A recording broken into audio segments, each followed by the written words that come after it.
The root of the word emunah is found in this week's Parsha. And it's so obvious, it's almost like when you're looking for the ketchup in the fridge and you can't find it, but it's actually right there in front of your face. So check it out. What's the root of the word emunah? Man. Like manna from heaven, emunah, manna. Man is the shorish of the word emunah. Now the best part about it is it's not just that the root is there, but the very way that the man fell for the Jews for those 40 years in the wilderness is actually the very way that we learn how to be faithful. I don't know about you, but I get super frustrated when people are like, be happy, be faithful, but no one tell me how. So here's the thing. We will learn 3 lessons about why the way the man fell teaches us how to be faithful. Lesson number 1. First of all, the simple text describes the man as being likened to a coriander seed. That's tiny. That's like, I don't know if you could even see it on my hand, right? And so then it's like, imagine your guy friend gets home from work or the gym and he is ravenous. And you're like, babe, I made a meal for you. And he's like, oh, thank you so much. I'm so hungry. And you're like, here.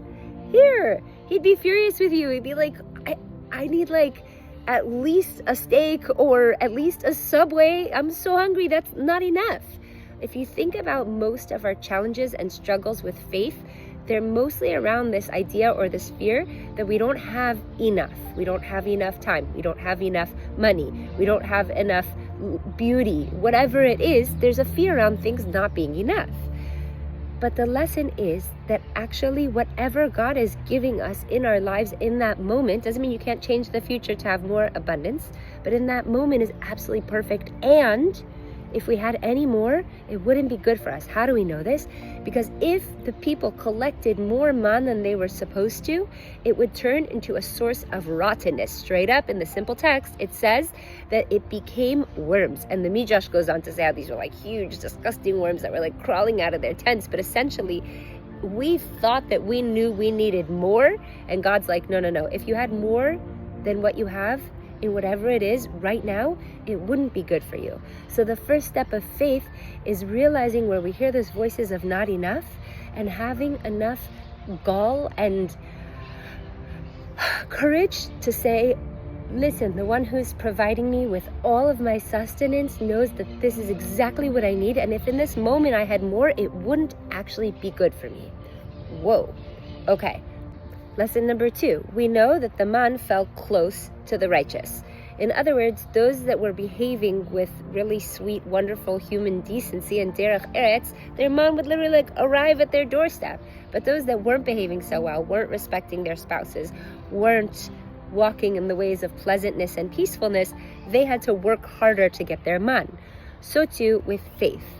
When we are behaving in good esteem, we're working that extra measure of patience for our kids or our spouse, we're helping the old person in the market, we're giving charity, then faith will be easier. It will come closer to us. It will end up on our doorstep because we're already in alignment with the ways of the divine. Whereas if we're not behaving our best and, we've kind of given up and we're slacking on charity, it actually will be harder to have more faith because it's less in alignment with the ways that we're behaving. It's pretty amazing. Lesson number 3.